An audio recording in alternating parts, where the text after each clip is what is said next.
Welcome to Come Follow Me for sections 85 through 87 of the Doctrine and Covenants. You can see here that according to this graph, we're at the end of 1832 in December, and we're going to be covering sections 85 through 86, which were given in Kirkland, Ohio. In November of 1832, there were more than 800 Latter-day Saints who had gathered to Zion in Jackson County. It was expected that when you went to Zion, when you went to Missouri, that you would live according to the system of consecration that had been revealed by the Lord. This meant that you would consecrate or dedicate all of your resources and your property through a deed to the church through the bishop. And then the bishop in turn would grant you an inheritance or a stewardship according to your needs and wants. But the problem was that not everybody that went there agreed to partake in that system. The prophet Joseph Smith received correspondence from the church leaders in Zion, including from W. Phelps, who was in charge of the printing there. And in a response to that correspondence, the prophet became aware that some of the saints had not participated in the system of consecration required by the Lord. And so he addressed the issue of whether land inheritance should be given to those saints who had not consecrated their property. And so this section is actually an extract of a letter that the prophet sent to W. Phelps. In the beginning part of this section 85, it talks about the clerk's responsibility to do all of the recording. And then the Revelation speaks to something called the Book of the Law of God, or the Book of the Law. We're going to talk a little bit more about that later, but what happens if you're not found in the book of the law of God or the book of remembrance. And then he goes on to talk about the Ark of the Covenant. For those who haven't seen Raiders of the Lost Ark, this is what the Ark of the Covenant was supposed to look like. It's a depiction of it. It was an oblong chest of wood overlaid with gold made by Moses at the Lord's command. It was the oldest and most sacred of the religious symbols of the Israelites.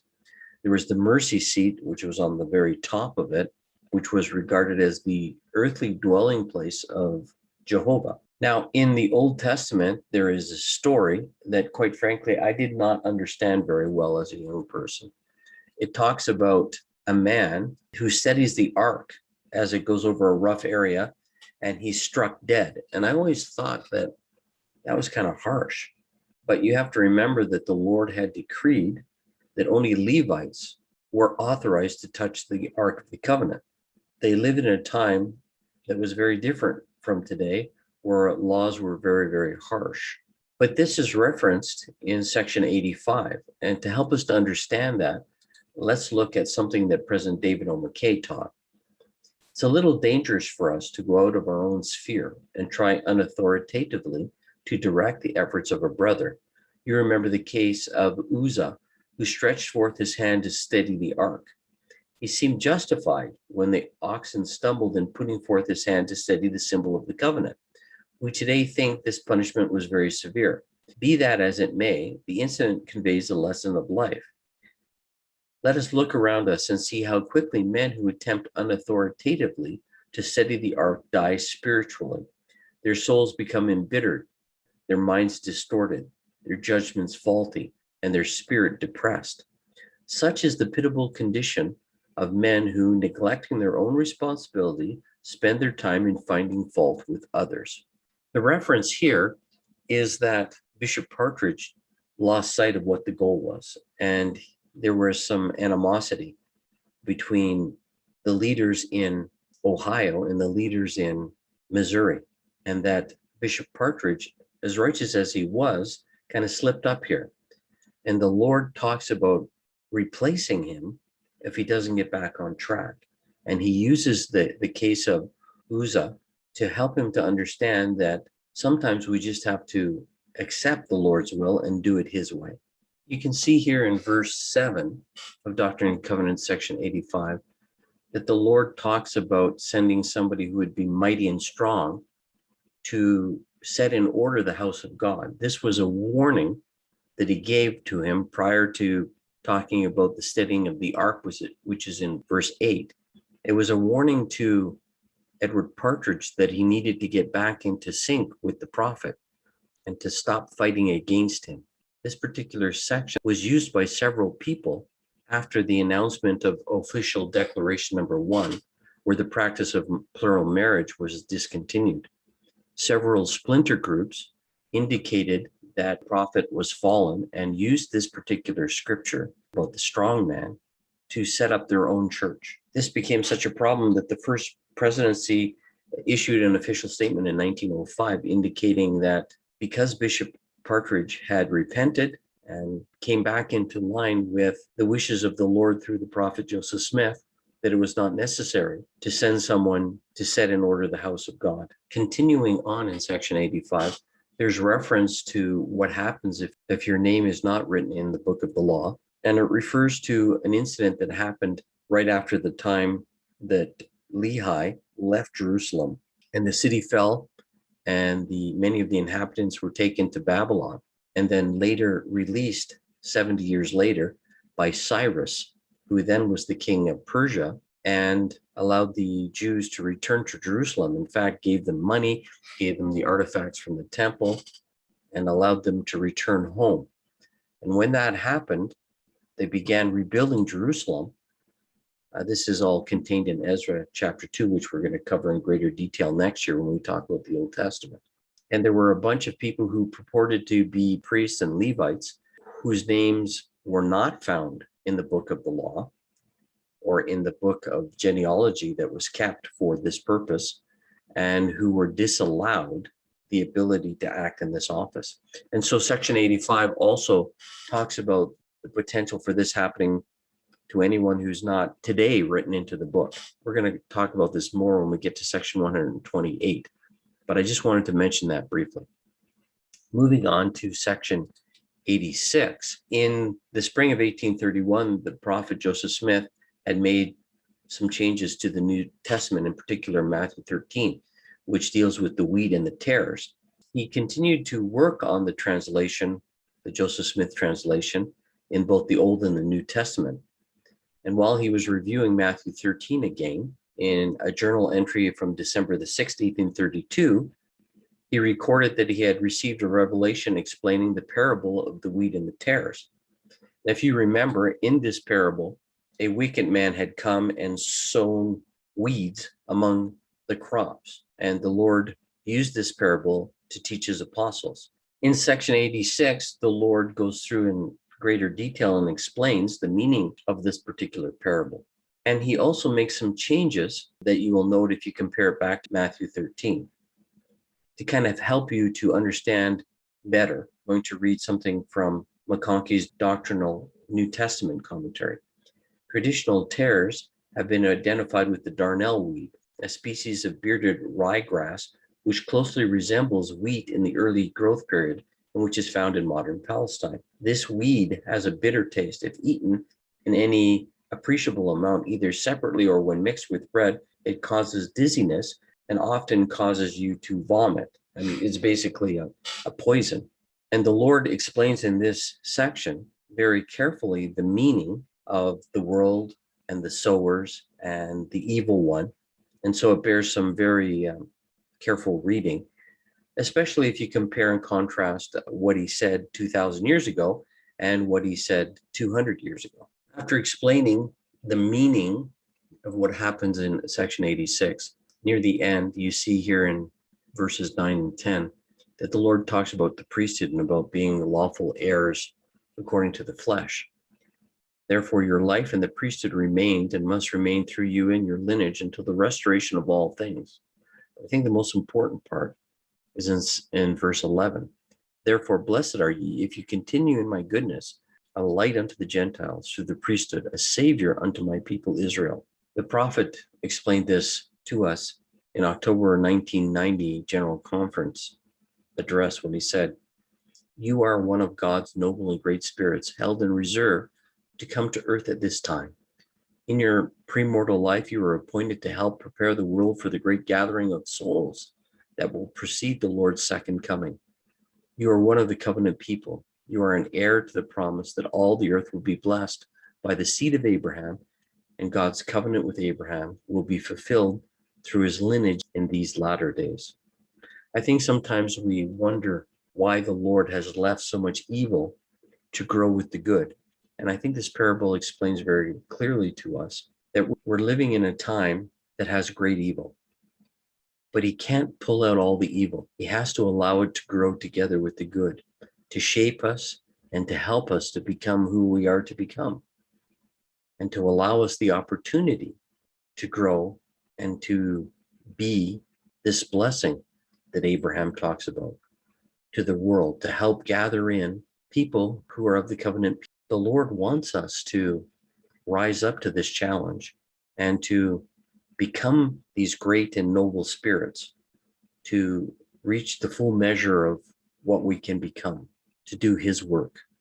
And then, as indicated in the parable, in the last days, after all of the good has been gathered out, then the Lord will allow the evil to be completely destroyed, and then we'll be ushering in the millennium, when times will be very, very different. I want to concentrate mostly in this discussion on section 87, which occurred during Christmas of 1832, a few days after Joseph's 27th birthday. Historically, what had happened at this time is that Joseph had access to a local paper that talked about the things that were happening in South Carolina, which had declared null and void the taxes on import goods that the federal government had implemented.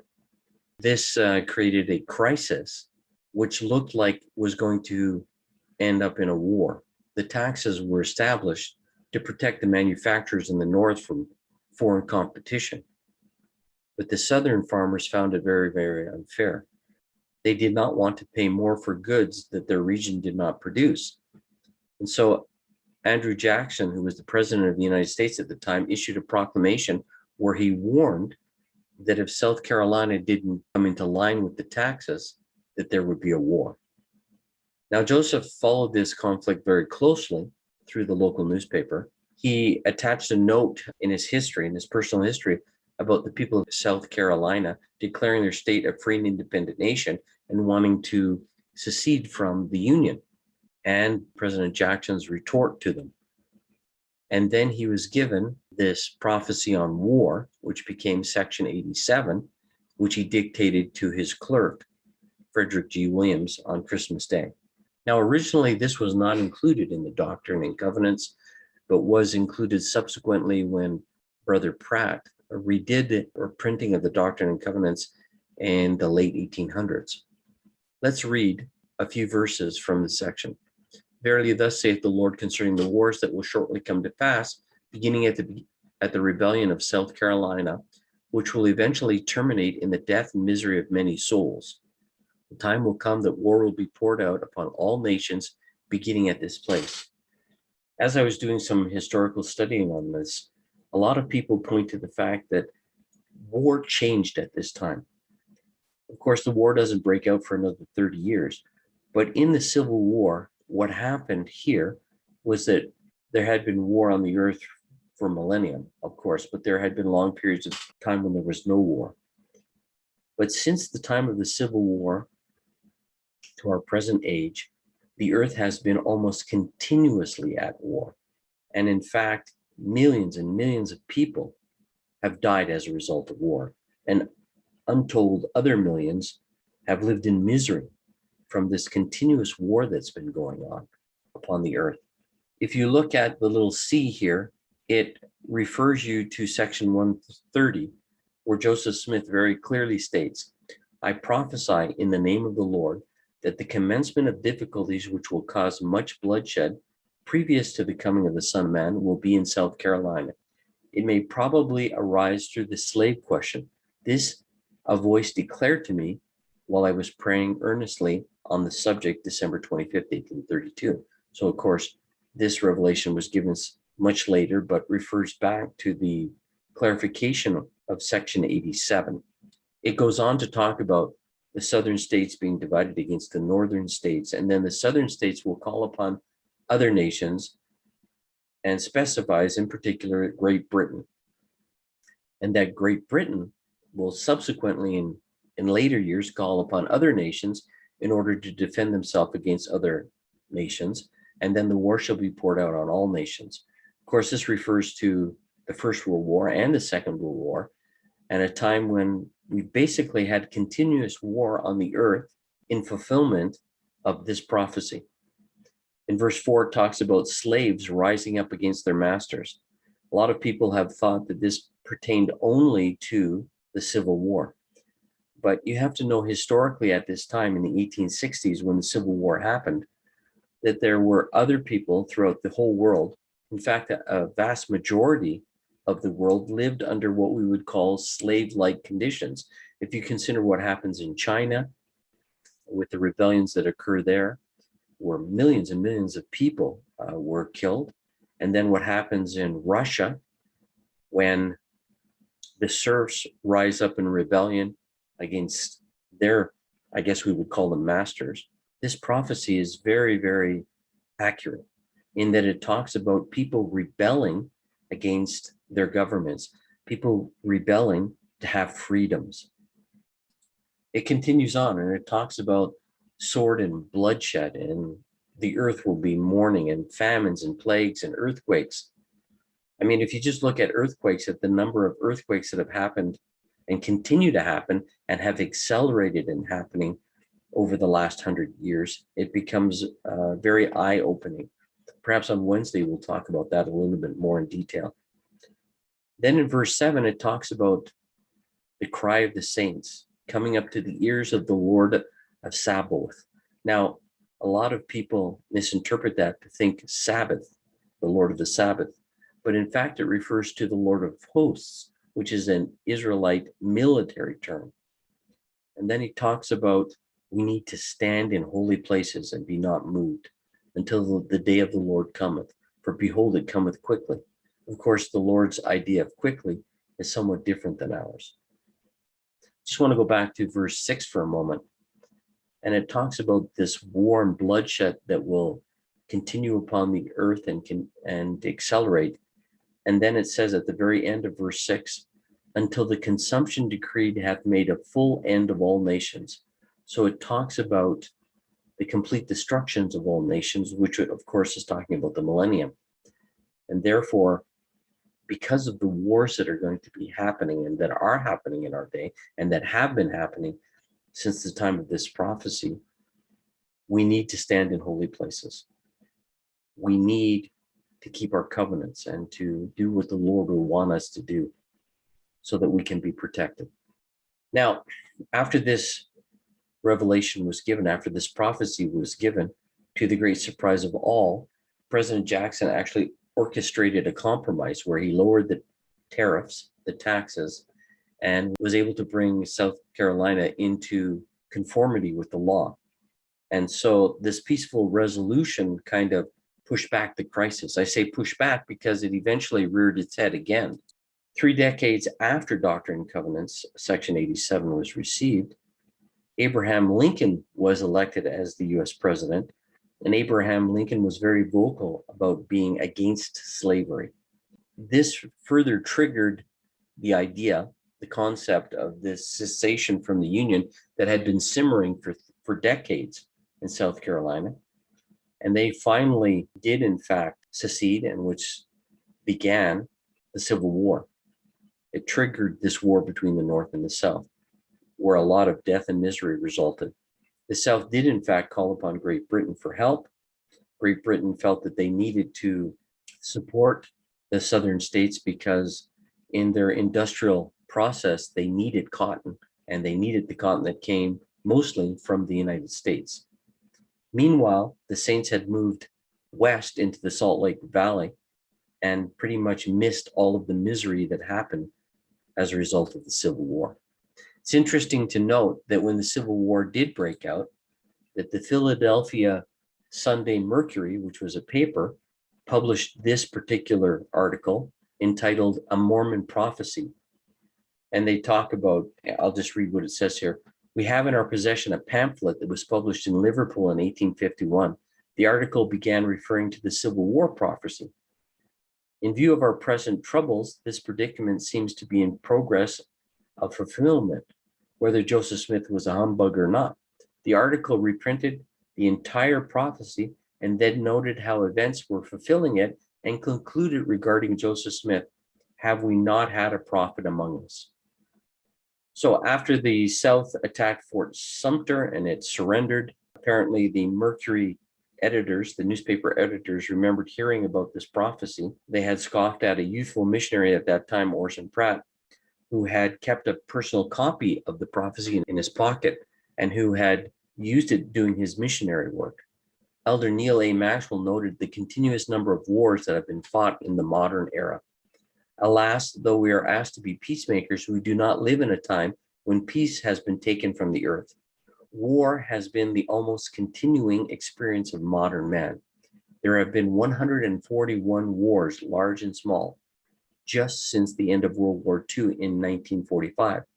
As the American Civil War was about to begin, the Lord declared there would be a succession of wars poured out upon all nations, resulting in the death and misery of many souls.